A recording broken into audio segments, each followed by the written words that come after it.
दोस्तों, क्या बिना वारंट के गिरफ्तारी हो सकती है? दोस्तों 1 जुलाई 2024 से पूरे देश में नए कानून लागू हो चुके हैं। भारतीय न्याय संहिता, भारतीय नागरिक सुरक्षा संहिता दोस्तों, और नए कानूनों के तहत अगर जो भी कॉग्निजेबल ऑफेंस होते हैं दोस्तों, उसमें पुलिस बिना वारंट के भी गिरफ्तार कर सकती है। दोस्तों जय हिंद, नमस्कार। मैं एडवोकेट आशीष मिश्रा। दोस्तों लाइक कर दीजिएगा, शेयर कर दीजिएगा, सब्सक्राइब कर दीजिएगा ताकि ये इन्फॉर्मेशन और लोगों को भी मिल सके। दोस्तों आज हम लोग इस वीडियो में समझने वाले हैं कि समन कब जारी किया जाता है, समन और वारंट में क्या डिफरेंस होता है। दोस्तों समन की तामील कैसे होती है अगर किसी भी तरीके का पति पत्नी में फैमिली डिस्प्यूट चल रहा है। दोस्तों ये कुछ कानूनी प्रक्रिया है, इसको हम लोग समझते हैं दोस्तों।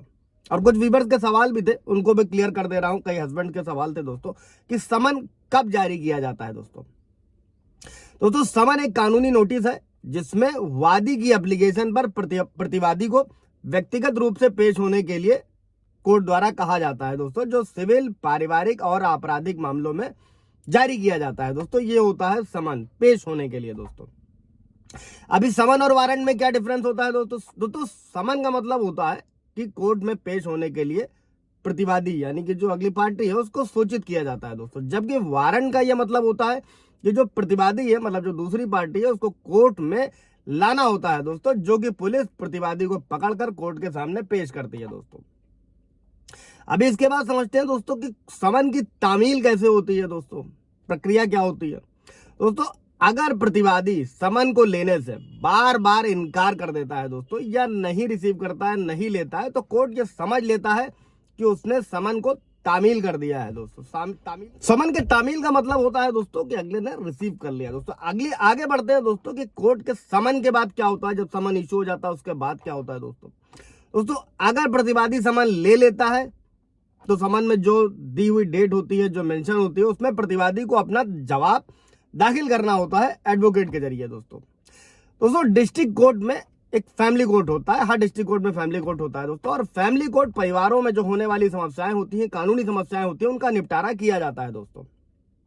और दोस्तों फैमिली कोर्ट में लगभग 90% जो केस होते हैं वो पति पत्नी के बीच होते हैं दोस्तों, और जिसमें पत्नी फरियादी होती है 90% केसेस में दोस्तों, और पति गुनहगार होता है।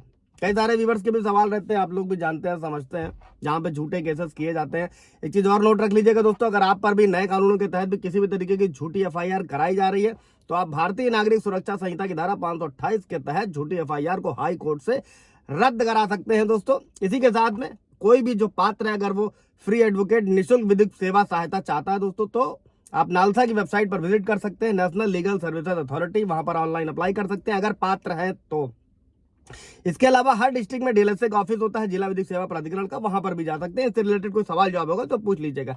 अभी बढ़ते हैं दोस्तों कि जहां पर झूठे केसेस होते हैं इनको आप कैसे रद्द करा सकते हैं। अभी हम लोग समझते हैं कि फैमिली कोर्ट में जो पति पत्नी का डिस्प्यूट होता है उसमें क्या प्रक्रिया होती है। दोस्तों फैमिली कोर्ट में मेंटेनेंस यानी कि भरण पोषण, तलाक, बच्चे की कस्टडी जैसे पारिवारिक मामलों की सुनवाई होती है। दोस्तों अभी समझते हैं कि इसका प्रोसेस क्या है, ये कैसे काम करता है। दोस्तों फॉर एग्जांपल आपको एग्जांपल देकर समझाता हूं कि किसी पति पत्नी के बीच में झगड़ा हुआ और पत्नी को मार पीट कर घर से निकाल दिया, या पति अपनी पत्नी को तंग करता है, उसको शारीरिक मानसिक रूप से प्रताड़ित करता है। ऐसे में पत्नी मेंटेनेंस के लिए फैमिली कोर्ट का सहारा लेती है। अब ये सत्य भी हो सकता है, ये झूठ भी हो सकता है, बशर्ते कि पत्नी फैमिली कोर्ट जा सकती है दोस्तों। और इसमें सबसे पहले पत्नी एक एप्लीकेशन कोर्ट में सबमिट करनी होती है कि उसे किस तरह से पति द्वारा प्रताड़ित किया जा रहा है। दोस्तों इसमें सब कुछ मेंशन किया जाता है दोस्तों, और फिर फैमिली कोर्ट पति को समन जारी करती है और समन पर तारीख लिखी होती है दोस्तों, और इसी तारीख पर आपको कोर्ट में उपस्थित होना होता है, और यह समन पोस्ट द्वारा जारी किया जाता है दोस्तों। और जिसके द्वारा उस समन को भेजा जाता है वो अपनी रिपोर्ट फैमिली कोर्ट में लगाता है दोस्तों कि घर पर कोई नहीं था, या पति ने समन को लेने से मना कर दिया, या पति ने समन को ले लिया।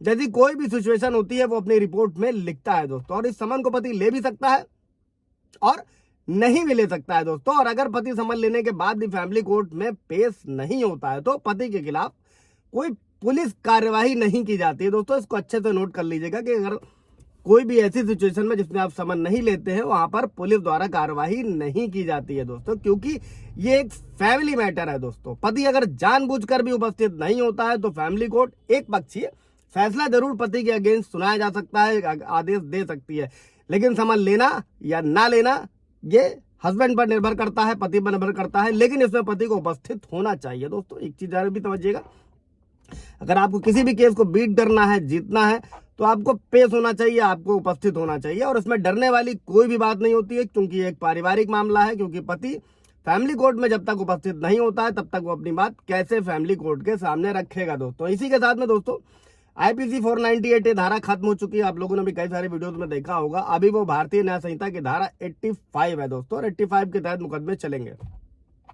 तो सवाल जवाब होगा दोस्तों पूछ लीजिएगा। Thank you.